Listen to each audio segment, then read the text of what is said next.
Welcome back to BCN news. Tirumala laddu prasadam విషయంలో ముఖ్యమంత్రి Chandrababu, deputy CM Pawan Kalyan హిందువుల మనోభావాలను దెబ్బతీస్తూ నీచమైన రాజకీయాలకు పాల్పడుతున్నారని వైసీపీ మాజీ ఎంపీ మార్గాని భరత్ ధ్వజమెత్తారు. హైదరాబాద్లోని సోమాజిగూడ ప్రెస్ క్లబ్లో ఆయన మీడియాతో మాట్లాడుతూ గడిచిన ఏడాదిన్నర కాలంగా లడ్డూ ప్రసాదంలో జంతు కొవ్వు కలిసిందంటూ చంద్రబాబు ప్రపంచవ్యాప్తంగా ఉన్న భక్తుల మనోభావాలను దెబ్బతీశారని మండిపడ్డారు. సుప్రీంకోర్టు ఆదేశాల మేరకు దర్యాప్తు చేసిన సీబీఐ ఆధ్వర్యంలోని సిట్ లడ్డూ ప్రసాదంలో ఎలాంటి జంతు కొవ్వు లేదని తన ఛార్జిషీట్లో స్పష్టంగా పేర్కొన్నా మరలా ఫ్లెక్సీలతో దుష్ప్రచారం చేస్తున్నారని తీవ్రంగా ఖండించారు.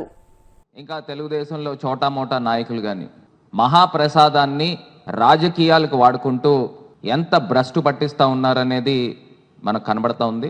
చంద్రబాబు నాయుడు గారు గడిచిన సంవత్సరంన్నర కాలం నుంచి కూడా తిరుపతి మహాప్రసాదాన్ని జంతువుల కొవ్వు కలిసింది అని పదే పదే చెప్పి భారతదేశ వ్యాప్తంగా ప్రపంచవ్యాప్తంగా ఉన్న హిందువుల యొక్క మనోభావాలు దెబ్బతీసే విధంగా ఆయన చేసిన కార్యక్రమం ఇవాళ ఒక్కటి ప్రజలందరికీ కూడా క్లియర్గా కుండ బద్దలు కొట్టే విధంగా తెలిపే అంశం ఏంటంటే సిబిఐ ఛార్జ్షీట్ కోర్టుకి సమర్పించిన దాంట్లో ఏ రకమైన జంతువుల కొవ్వు లేదు అని సిబిఐ ఉద్ఘాటించి ఆనరబుల్ కోర్టుకి తెలియపరచడం జరిగింది.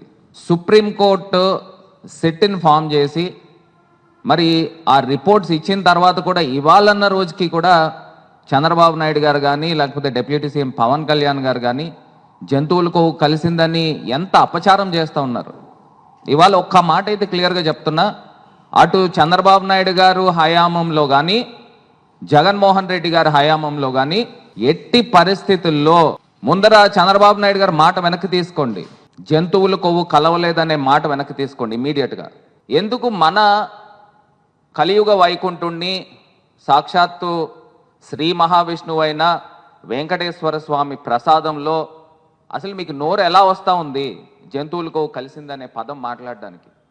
ఒక పక్కన ఎన్డీడీబీ ఎన్డీఆర్ఐ రిపోర్ట్స్ క్లియర్గా మనకు కనబడతా ఉన్నాయి, అందులో ఏ రకమైన జంతువుల కొవ్వు లేదు అని.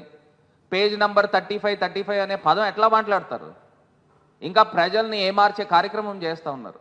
ఇది ఎట్టి పరిస్థితుల్లో మీ స్థాయికి ఇది తగదు అనే మాట అయితే క్లియర్గా చెప్తా ఉన్నారు. ఇప్పుడు నిన్నటికి నిన్న ఎంత దారుణంగా ఎంత అన్యాయంగా మాట్లాడుతూ ఉన్నాడు అంటే తిరుమల లడ్డూ ప్రసాదంలో బాత్రూంలో వాడే కెమికల్స్ వాడారని ఆయన మాట్లాడుతూ ఉన్నాడు.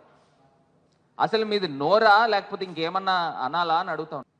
నెల్లూరు జిల్లా గూడూరు పట్టణంలోని బనిగి సాహెబ్పేట వద్ద స్థానిక టీడీపీ నాయకులు దుప్పట్లు పంపిణీ కార్యక్రమం నిర్వహించారు. ఈ కార్యక్రమానికి ముఖ్య అతిథిగా ఎమ్మెల్యే పాసం సునీల్ కుమార్ హాజరై దుప్పట్లు పంపిణీ చేశారు.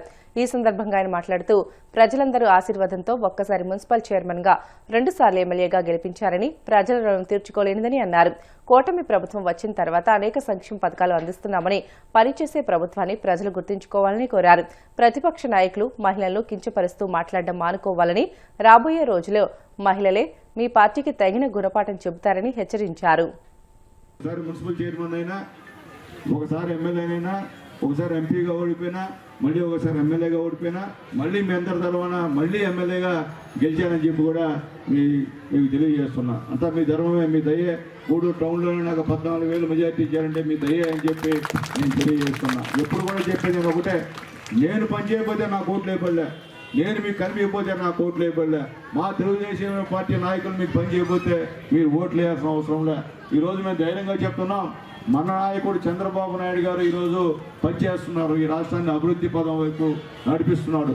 ఈరోజు ఇతర దేశాల నుండి ఎన్నో నిధులు తీసుకొచ్చి ఈ యొక్క రాజధాని, గతంలో అమరావతి ఉంటే అమరావతిని రాజధానిగా లేదు, 3 రాజధానులు అన్న విషయాన్ని కూడా నేను గుర్తు చేస్తున్నా. గతంలో అన్న మాటలు అయినా కానీ ఈరోజు అమరావతిని రాజధాని బిడ్డలు కూడా మా రాజధాని ఏంటంటే అమరావతి అని చెప్పే విధంగా ఈరోజు నారా చంద్రబాబు నాయుడు గారు చేస్తున్న విషయం కూడా ఒకసారి మీకు గుర్తు చేస్తున్నాను. ఈరోజు చలికాలంలో ఒక మంచి నిర్ణయాన్ని మా చంద్రమౌళి గారు అలాగే 3, 4 వార్డు సంబంధించిన నాయకులందరూ కూడా తీసుకున్నందుకు నాకు చాలా సంతోషంగా ఉంది. ఎందువల్లంటే ఓట్లు 60 వేస్తారు, మళ్ళీ మర్చిపోతారు మిమ్మల్ని, కానీ మేము అట్లా మర్చిపోవడంగా తెలుగుదేశం పార్టీ వాళ్ళు. మేము చంద్రమౌళి అయితే ఎప్పుడు తుఫాను వచ్చినా రద్దు చేసేవాడు రాన్న పోదాం అన్నాడు, గందరగోళం ఉందన్న కరెంట్ వాళ్ళతో తగులు, మున్సిపల్ కమిషనర్తో తగులు, అపోజిషన్ ఉన్నప్పుడు చెప్తున్నాను మీకు, ఇప్పుడు కాదులే, ఇప్పుడు చెప్తే చేస్తారు. అప్పుడు ఆ పరిస్థితి లేదు మనకి.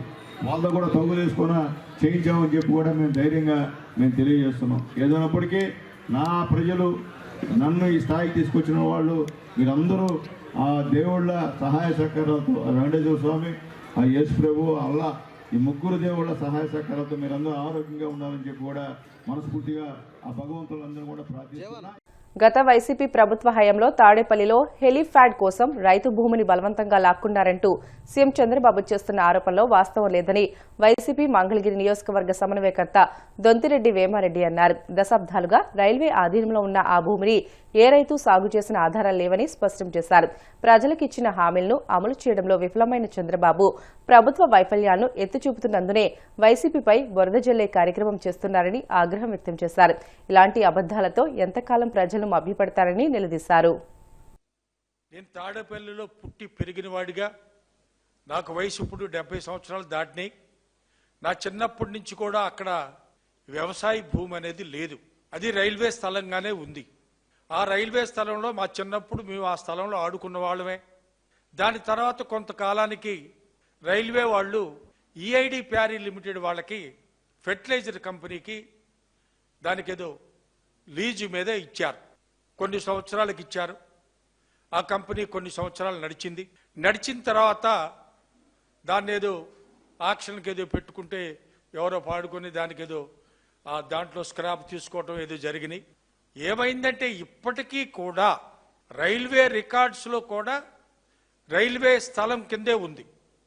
అట్లాగే మా ప్రభుత్వం వచ్చిన తర్వాత, అంటే 19 తర్వాత ఆ ల్యాండ్ని 22A పెట్టామని ఏదో మాట్లాడుతున్నారు చంద్రబాబు నాయుడు గారు. అది కాదు అని నేను చెప్పదలుచుకున్నా. ఎట్టి పరిస్థితుల్లో కాదు. ఇక్కడ రెవెన్యూ రికార్డులోనే తీసుకుని చెప్తున్నా. దీన్ని ఒకసారి పరిశీలిస్తే 2015లోనే ఆ ల్యాండు కలెక్టర్ అండర్లో ఉన్నట్టుగా, ఏది సర్వే నెంబరు 223/226/C2, ఆ ల్యాండు 10 ఎకరాల 4 సెంట్ల స్థలాన్ని రైల్వే వాళ్ళ దీని కిందే ఉంది. అక్కడ ఏ రైతు ఉన్నాడు సార్? ఏ రైతుని మేము మోసం చేశాం సార్? ఏ రైతుకి అన్యాయం చేసి మేము ప్రభుత్వ భూమి పెట్టాం సార్? మాకంటే, మా ప్రభుత్వానికంటే ముందే ఉందని మీకు తెలియజేస్తున్నాం సార్. సార్ చంద్రబాబు గారు, నాకంటే కూడా కొద్దిగా పెద్దవాళ్ళు మీరు వయసులో, నాకే 70 క్రాస్ అయినాయి. మీకు దండం పెట్టి చెప్తున్నా, మరీ ఇంత సత్యాలు చెప్పకండి సార్. ఇదేమంత బాగుండదు. సత్యాలు చెప్పండి. మేము అక్కడ మా జగన్ గారికి అక్కడ హెలిప్యాడ్ పెట్టిన మాట వాస్తవం. హెలిప్యాడ్ పెట్టడానికి ఏవియేషన్ ఆఫ్ ఇండియా వాళ్ళు పర్మిషన్ ఉండాలి. వాళ్ళకు కావలసిన అన్నీ కూడా సమకూర్చిన తర్వాతే అక్కడ హెలిప్యాడ్ పెట్టడం జరిగింది.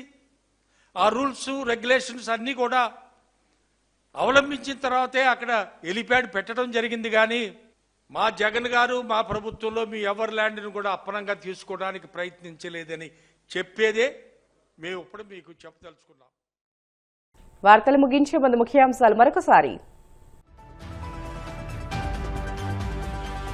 అమరావతిలో క్వాంటమ్ వ్యాలీ భవన్ కి శంకుస్థాపన. ఇది కేవలం ఏపీకి కాదని యావత్ భారతదేశ చరిత్రలో ఒక చారిత్రక రోజని సీఎం చంద్రబాబు వ్యాఖ్య. 62,35,00,000తో వేడంగి గ్రామంలో రక్షిత మంచినీటి పథకం పనులకు శ్రీకారం. త్వరితగతిన పనులు పూర్తి చేసి ప్రజలకు స్వచ్ఛ జలాలను అందిస్తామన్న మంత్రి నిమ్మల. మార్కాపురం జిల్లా చింతలపల్లి గ్రామ సమీపంలో నూతన విద్యుత్ సబ్స్టేషన్ను ప్రారంభించిన మంత్రి గొట్టిపాటి. రాబోయే రోజుల్లో విద్యుత్ ఛార్జీలు పెంచేది లేదని స్పష్టీకరణ.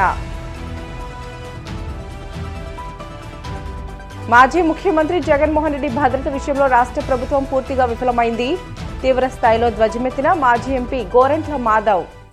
ఇవి ఇప్పటివరకు బులెటిన్లోని అప్డేట్స్. మరిన్ని వార్తల కోసం BCN digital YouTube channel, Facebook పేజీని ఫాలో అవ్వండి. అప్డేట్ వార్తల కోసం ప్లీజ్ డూ సబ్స్క్రైబ్.